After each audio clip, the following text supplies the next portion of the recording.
The Unleashed Titans, very interesting. This is I think the crazy part of the patch we're going to go over right here. After the third and final Stygian beacon, the Titans will break from the binds of Tartarus and become unleashed. The lane with the most structure health will be highlighted, and after a slight delay, the Titans will march down it. The Titans will be in the middle of that lane and face off with their melee attacks as well as 2 new abilities.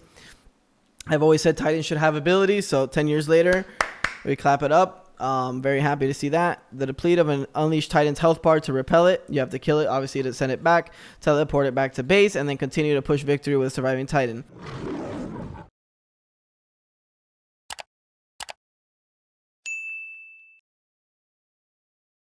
What up, guys? So we're going to be talking about the Season of Souls, a closer look. This was dropped 20 hours ago. So, yeah, I'm half Colombian. SMITE Year 10 Season 3 Update 10.6. A quick reminder of how we define our goals for our new season launch update. So Season of Souls June is being launched in 2 days, or tomorrow actually. New environment, art features, jungle path, or lane shape changes. So the new environment art features I haven't seen yet. Some people have played it. Jungle path. They said that the dual lane it got separated a little bit. Solo and mid got pushed together a little bit closer. The new mechanics or objectives, so we're going to go over those in this video. Significant general gameplay balance, we're going to go over those. Many items and gods adjusted. Yeah, they did a big scale down, which I'm not sure if I agree with, but it's whatever it's happening. So new items, glyphs, that's awesome. I think that's positive. I tweeted out what I thought about that patch. If you guys want to follow me on Twitter, here, this is what I said. I was reading it while I was working, when I was doing cardio. I said, read through all of these changes. My first thoughts are more objectives is 3 check marks up. Like, this is really good for the game. Forcing tank meta, question mark, exclamation mark. I've never seen like people say like in patch notes like, oh yeah, we're gonna be making tanks. We're gonna make everybody super tanky and we're gonna make tanks stronger than everybody else. Like, I think when you think about balancing, I think it's always important to just try to keep a healthy game in general, and then let the meta just be what it happens to be, right? You just try to focus up on cleaning what's like broken or what's, you know, it's too strong. Like, I think they just changed that aspect of the game. I don't know, it's kind of weird, but whatever. More late game map play, so we're gonna go over those in this video, like I said. And new glyphs, more item outplay, check mark. Those are big check marks for me. So let's talk about one of the new mechanics, soul surges. So when a god dies, a soul surge will spawn at the point of their demise. The soul surges are circular areas of effect that grant movement speed to all gods in the area and a buff to do damage dealt to gods with low health in the area. So like we've always said, I said in the patch that in this patch that currently we're playing on, like, we definitely need more places to contest and more places to fight. So this is what it seems like they're trying to do. You know, try to make it where people group together and do more damage to people with their low health. You know, you're trying to kill them, but they're tanking everyone up, so we don't know exactly how this is going to play out. Like, on paper, this is going to make more people fight, more people die, more people, you know, playing the map, trying to get map play and be aggressive and, you know, make plays. While Soul Search is active, let's continue and finish up, you know, what it is. Spirit minions will spawn from the center, attacking any nearby gods. So just neutral objective, just hitting any gods and providing. It's going to be important how they aggro. That's going to be one of the important things to learn. Attacking any nearby gods and providing XP and gold when slain. So there's another thing that I kept talking about as everybody on Twitch asked me about the video, you know, yo, what's up? What's happening with Smite? Like, what do we need to change? This is one of the biggest things that I said. You need more objectives on the map. Sorry about that, chat. Let me drink some water.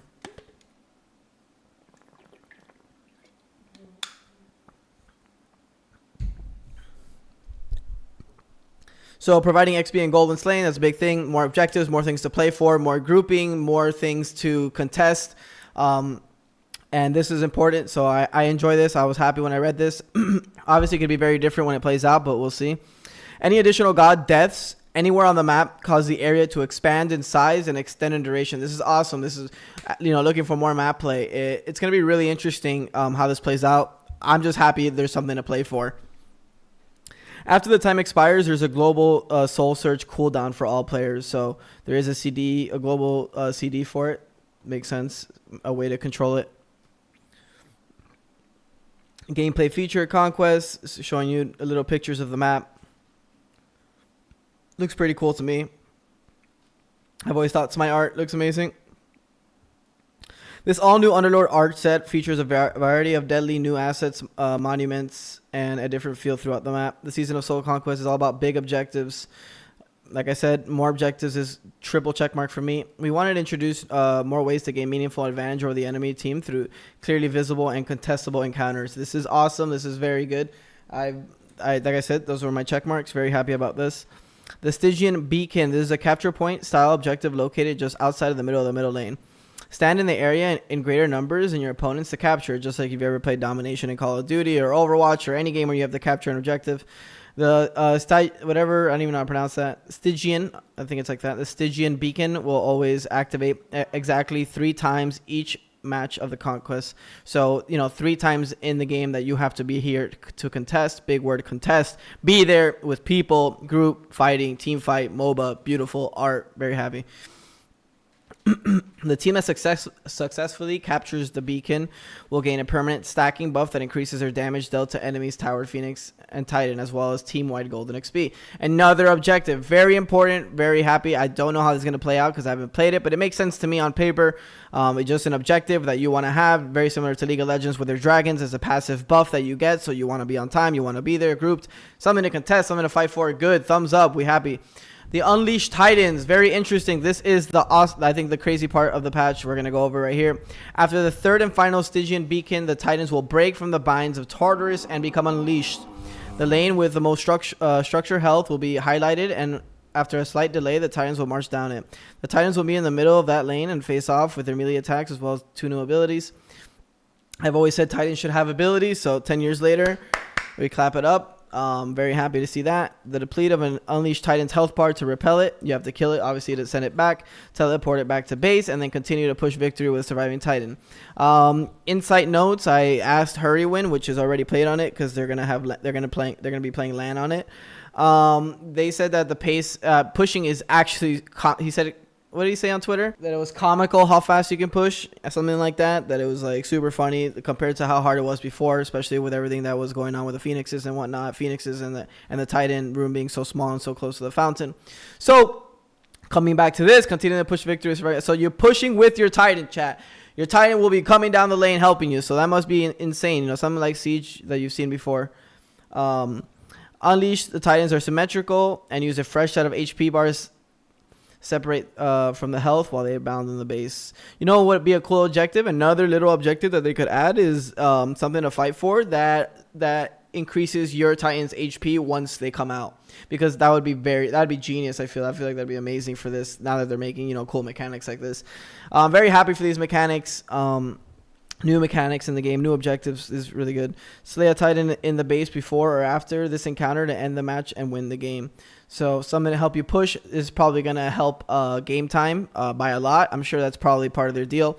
One thing I've always said about SMITE, it's like, they want short games, but this season I think they did some weird things with comeback mechanic and kind of extended the game a lot. And with how big the map is and whatnot, all the factors that come in. And now I think this is a big way to kind of help with those 40-minute games and whatnot.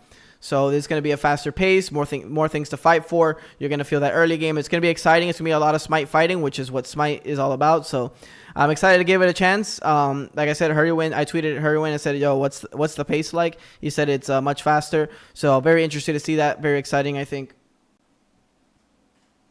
These 2 objectives create big opportunities for team fights. Both of these objectives favor the team who properly position the right players in the right areas, but knowing what exactly will be necessary is harder than it seems, which is the beautiful thing. What is that called? That is called macro, boys.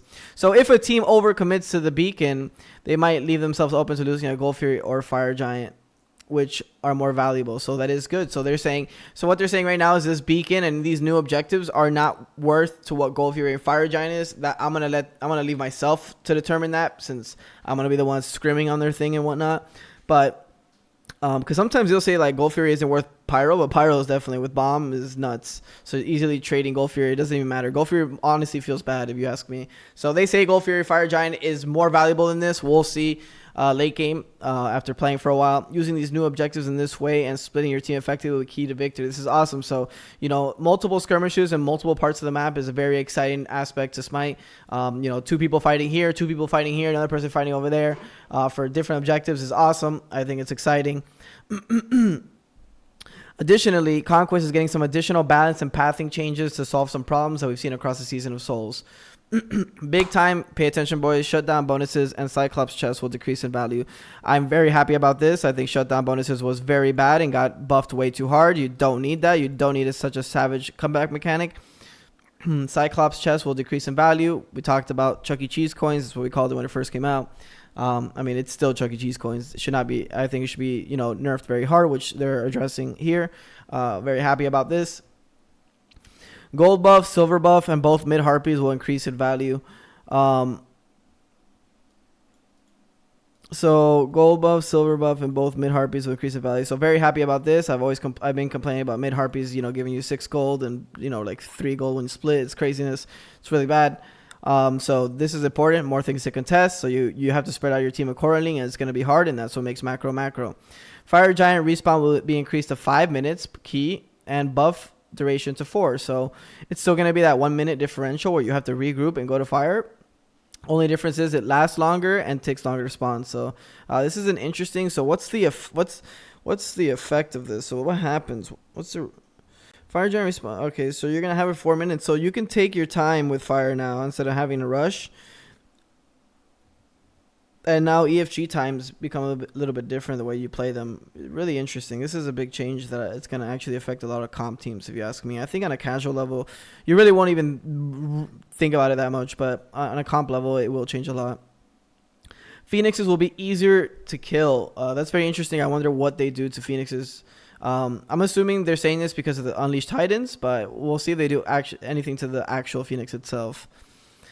Access to nearest buff camp from lanes will be quicker, and paths around back Harpy and Cyclops camps have been opened up for faster travel times. That's awesome.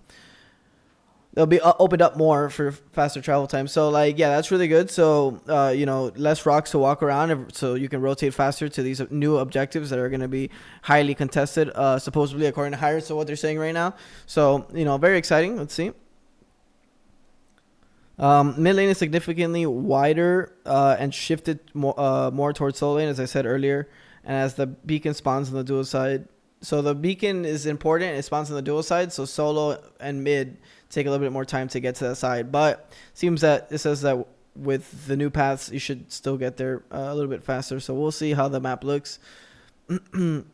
This is a big change right here. This season, some sweeping balance adjustments. Nearly every single tier 3 item in the game is going to be getting changed, and roughly 35 underperforming gods are getting utility focused buffs. That is very big. 35. I don't mind that. I think this is gonna be touching up those characters instead of releasing another one. I think that's good. Remember, I think I said that earlier, that they should just focus on cleaning up these characters and making sure everybody's can be picked and used in different ways. So this is gonna be either scary or amazing. I mean, we'll see. Because on paper it's good, but they start doing crazy stuff, it could get crazy. Like characters like Shiva, that need it. Baka, I think should use a rework. Like that character's kit is literally no braid. Excuse me to myself. Clap. Over the years, through many buffs and nerfs, there tend to be slightly more buffs than nerfs. This is the only thing in the patch, on my tweet that I said was ? You guys put in the comments what you guys think is how you feel about this. So over the years, through many buffs and nerfs, there tend to be slightly more buffs and nerfs, and so items as a whole gain more stats. Additionally, new items are added to overcome especially high barriers to get players to break from habit to try them. So items as a whole gain more stats again. We're taking the opportunity this season to do a game-wide reset on this. It looks like this. For all tier 3 items, decrease of physical and magical power-based stats by 30%. So think about all the Tahuti's, Transcendence, Jones, Crusher, Brawlers, all those items are getting reduced 30%. So, with 40 power, what's 30% of 40 power? 12. Right? So it's 28 power now. No, don't worry, I don't care. It don't have to be that exact. Decrease the health, physical, and magical protection base stats by 15%. So damage items got nerfed twice as hard as tank items. So Spirit Robe, You know, all these tank items are still didn't get nerfed as hard. Overperforming items may have additional nerfs on top of these reductions. So probably like what, like gloves, kins, Xe. But I feel like kins can get a tiny nerf, but Xe is in a good spot. Underperforming items may receive buffs in addition to the reduced stats. Underperforming items, so a lot of the items that weren't used, like Relic Dagger. I mean, Relic Dagger is used by some people, but like some items are just like toxic. It's just too garbage to have in a 6 slot. It's too cheap, too utility, especially in these late games. Starter item upgrades and a few relevant map effects were also adjusted. This seems awesome. And starter item upgrades, I'm down to have new ones and different changes. I think it's interesting. Some of the results we expect to see from this. So some of the things they think is going to happen from all of this that we've talked about. Harder to cap. So how your god powers up from starter. So the spikes, pretty much the spikes of your character are going to feel very different. Obviously with this, when you felt strong with Awelix, when Janus felt strong with Kronos, and he's probably not going to feel nearly as strong. Things like that. Or like when you clap someone, you're going to be like, what the hell? Where's my damage? That's probably going to happen a lot. Pretty much what they're saying. Decrease burst. DPS versus DPS god combat will see increased late game time to kill. How do I feel about this? This does make for a little bit more outplay potential in some scenarios. But sometimes, I mean, I do feel like sometimes, like if you build 6 slots of damage and the guy across from you builds 6 slots of damage, I mean, your goal is to one-shot. So I think taking away one-shot, like on characters like, you know, like Thor and stuff like that, do feel maybe a little weird, but we'll see. It's hard to say. It's hard to say You know, this is just a stat. We'll see. Tankier tanks, so DPS versus tank god combat, we'll see increased late game. So it's gonna be a tank meta, like guaranteed from what I'm seeing right now, right? Like it's pretty obvious. Like look, Divine Ruin is going from 100 power to 70 power. This patch it's beyond huge. They have dropped like 3 game changing patches back to back to back. This patch is enormous. Like this is like I'm breaking it down right now. I feel like I'm pacing pretty well, so I'm gonna just keep trying to go. So you're seeing these numbers like drop drastically, like 30 power DB, and then like Spirit Robe is only getting reduced from 40 to 35. Like look at these changes. So tanks are just like everyone's gonna have Spirit Robe. That's what it looks like to me, which might not be good, but we're just hoping for the best. I'm just hoping that everything falls into place, because big changes like this, it's a domino effect. You mess up one thing, everything just falls out of place. So I'm hoping with everything that I'm thinking is going to fall into place, that this will fall into place as well. The following items will be getting new glyphs. I'm very happy about this. This is one of my Twitter triple check marks. We love glyphs. I thought when they initially were dropping glyphs that they were going to drop a glyph for every tier 3 item. It just made sense to me. And then when they said that they only had it for like 4 or 5 items and that you can only have one, I was very sad. But it seems like they're coming back with more, and hopefully maybe you're allowed to build 2, or they're more gold and they do more. That could be awesome. I think that allows for scaling, which I've said is one of the big problems in SMITE. If there's no scaling, then why am I playing 40 minutes? I'm playing the same game over and over and over. Macro also dies when you're not scaling anymore, right? Because you don't need farm anymore. So the only objective and the only way to get it ahead of the other team is what? It is Fire Giant. So you're just running back to Fire Giant over and over and over. It becomes one-dimensional macro.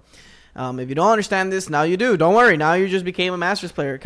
Masters players don't even understand that. Bewitched Dagger. This is one of the glyphs. I bet you can't guess this one. No, I cannot guess it. Eldritch Dagger. That seems cool. So I think that's Witchblade. Maybe this Witchblade. I think that's what they're saying by saying this. If I had to guess, because I love Witchblade and I'm an OG player. Yo, Glizzy with the 6 months. Thank you, bro. Really appreciate it. Runeforge Hammer.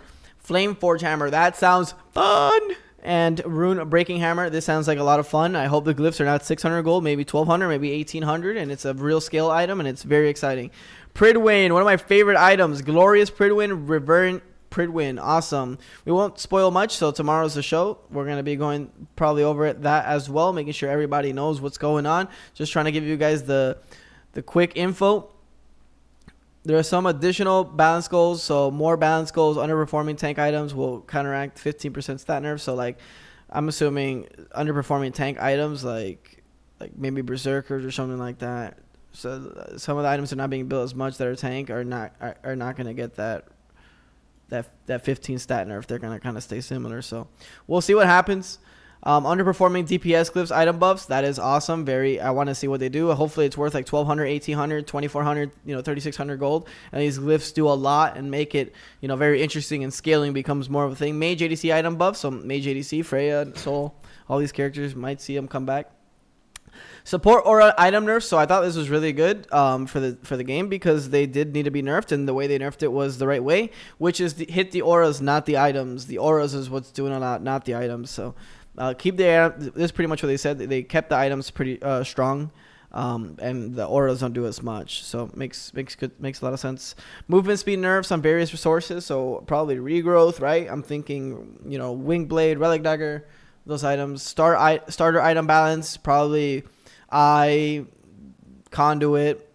probably a good amount. Death toll, because I feel like death toll was boring and bad. So other than death temper is good, right? The other death toll is kind of poopy. Penetration cap and amounts revert. This is a big one.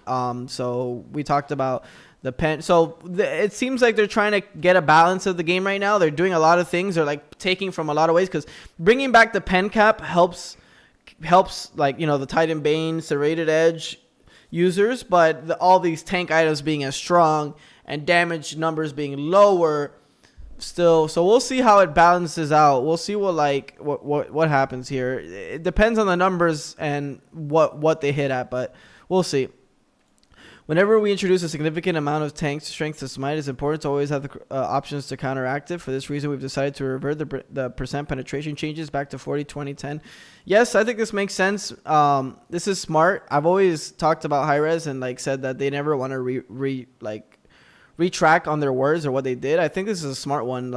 Sometimes when you change something else, right, something drastically that affects what you changed prior in a couple patches, I think it's okay to revert this, and then this will help this. Because everybody knows this, right? 40%, 20%, 10%. So if you change all of this, everybody's already still comfortable with this, so it'll make it easier to learn this. Make sense, chat? So the previous nerfs to these values indeed affected at the time. Yeah, it did. And we'll certainly be looking close at dynamic.